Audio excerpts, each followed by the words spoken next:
कृष्णाय वासुदेवाय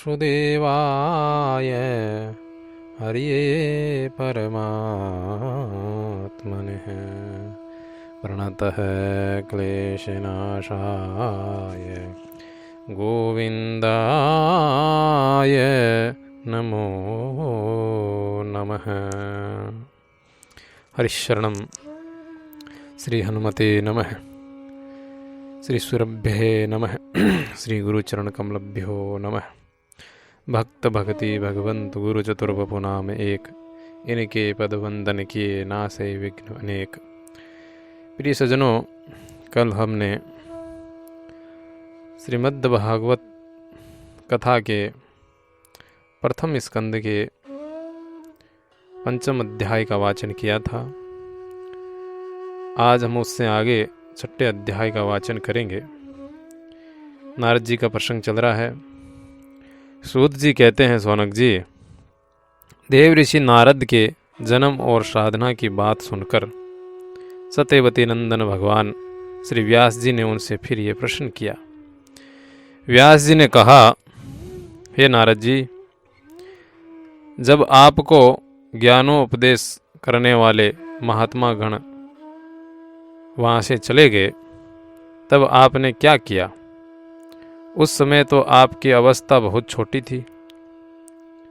स्वयंभू आपकी शेष आयु किस प्रकार व्यतीत हुई और मृत्यु के समय आपने किस विधि से अपने शरीर का त्याग किया? हे देव ऋषि, काल तो सभी वस्तुओं को नष्ट कर देता है। उसने आपकी इस पूर्व कल्प की स्मृति का कैसे नाश नहीं किया?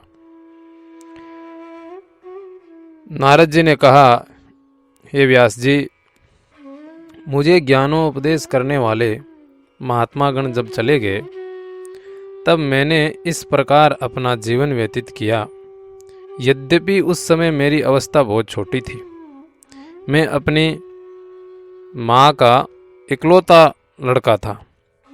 एक तो वह स्त्री थी, दूसरे बूढ़े भी थे, तीसरे दासी भी थी। मुझे भी उसके सेवा और कोई सहारा भी नहीं था। उसने अपने को मेरे स्नेह पास में जकड़ रखा था। वह मेरे योगक्षेम की चिंता तो बहुत करती थी, परंतु पराधीन होने के कारण कुछ कर नहीं पाती थी। जैसे कठपुतली नचाने वाले की इच्छा के अनुसार ही नाचती है, वैसे ही वह सारा संसार ईश्वर के अधीन है। मैं भी अपनी माँ के स्नेह बंधन में बंधकर उस ब्राह्मण बस्ती में ही रहा। मेरी अवस्था केवल 5 वर्ष की थी। मुझे दिशा, देश और काल के संबंध में कुछ भी ज्ञान नहीं था। एक दिन की बात है, मेरी माँ गो दूने के लिए रात के समय घर से बाहर निकली। रास्ते में उसके पैर में सांप छू गया। उसने उस बेचारी को डस लिया। उस सांप का क्या दोष? काल की ऐसी प्रेरणा थी। मैंने समझा, भक्तों का मंगल चाहने वाले भगवान का ये भी एक अनुग्रह ही है। इसके बाद मैं उत्तर दिशा की ओर वहां से चल पड़ा। उस ओर मार्ग में मुझे अनेकों धन धान्य से संपन्न देश, नगर, गांव, अहिरों की चलती फिरती बस्तियां, खाने, नदी और पर्वतों के तटवर्तों के पड़ाव, वाटिकाएं, वन, उपवन और रंग बिरंगे धातुओं से युक्त विचित्र पर्वत दिखाई पड़े। कहीं कहीं जंगली वृक्ष थे जिनकी बड़ी बड़ी शाखाएं हाथियों ने तोड़ डाली थी। शीतल जल से भरे हुए जलाशय भी थे जिनमें देवताओं के काम में आने वाले कमल थे। उन पर पक्षी तरह तरह की बोली बोल रहे थे और भौरे मंडा रहे थे। ये सब देखता हुआ मैं आगे बढ़ा। मैं अकेला ही था। इतना लंबा मार्ग तय कर मैं एक घोर गहन जंगल की ओर बढ़ा। उसमें नरकट, बांस, सेंठा, कुश, कीचक आदि पेड़ थे। उसकी लंबी चौड़ाई भी बहुत थी और वहाँ सांप, उल्लू, सियार आदि भयंकर जीवों का भी घर था। देखने में बड़ा भयावना लगता था। चलते चलते मेरा शरीर और इंद्रियां शिथिल हो गई। मुझे बड़े जोर की प्यास लगी। भूखा तो था ही। वहाँ एक नदी मिली। उसके कुंड में मैंने स्नान, जलपान और आचमन किया। इससे मेरी थकावट कुछ मिट गई। उस जघन वन में एक पीपल के नीचे आसन लगाकर मैं बैठ गया। उन महात्माओं से जैसा मैंने सुना था, हृदय में रहने वाले परमात्मा के उसी स्वरूप को मैं मन ही मन ध्यान करने लगा। भक्ति भाव से वशीकृत चित्त द्वारा भगवान के चरण कमलों का ध्यान करते ही भगवत प्राप्ति की उत्कंठ लालसा से मेरे नेत्रों में आंसू छलछला आए और हृदय में धीरे धीरे भगवान प्रकट हो गए। ये व्यास जी, उस समय प्रेम भाव के अत्यंत उद्रेक से मेरा रोम रोम पुलकित हो उठा। हृदय अत्यंत शांत और शीतल हो गया। उस आनंद की बाढ़ में मैं ऐसा डूबा गया कि मुझे अपना और ध्येय वस्तु का तनिक भी भान न रहा। भगवान का वह अनिर्वचनीय रूप समस्त शोकों का नाश कराने वाला और मन के लिए अत्यंत लुभावना था। सहसा उसे न देख मैं बहुत ही विकल हो गया और अनमनाशा होकर आसन से उठ खड़ा हुआ। मैंने उस स्वरूप का दर्शन फिर करना चाहा, किंतु मन को हृदय में समाहित करके बार बार दर्शन की चेष्टा करने पर भी मैं उसे नहीं देख सका। मैं अतृप्त के समान आतुर हो उठा। इस प्रकार निर्जन वन में मुझे प्रयत्न करते देख स्वयं भगवान ने, जो वाणी के विषय नहीं है, बड़ी गंभीर और मधुर वाणी से मेरे शोक को शांत करते हुए कहा, खेद है कि इस जन्म में तुम मेरा दर्शन नहीं कर सकोगे। जिनकी वासनाएं पूर्णतया शांत नहीं हो गई है, उन अधकचरे योगियों को मेरा दर्शन अत्यंत दुर्लभ है। हे निष्पाप बालक, तुम्हारे हृदय में मुझे प्राप्त करने की लालसा जागृत करने के लिए ही मैंने एक बार तुम्हें अपने स्वरूप की झलक दिखाई है। मुझे प्राप्त करने की आकांक्षा से युक्त साधक धीरे धीरे हृदय की संपूर्ण वासनाओं का भली भांति त्याग कर देते हैं। अल्पकालीन संत सेवा से ही तुम्हारी चित्तवृत्ति मुझ में स्थिर हो गई है। अब तुम इस प्राकृत मलिन शरीर को छोड़कर मेरे पार्षद हो जाओगे। मुझे प्राप्त करने का तुम्हारा ये दृढ़ निश्चय कभी किसी प्रकार नहीं टूटेगा।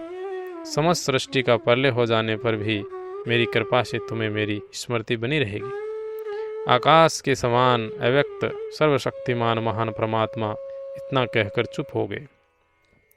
उनकी इस कृपा का अनुभव करके मैंने उन श्रेष्ठों से भी श्रेष्ठतर भगवान को सिर झुकाकर प्रणाम किया। तभी से मैं लज्जा संकोच छोड़कर भगवान के अत्यंत रहस्य में और मंगल में मधुर नामों और लीलाओं का कीर्तन और स्मरण करने लगा।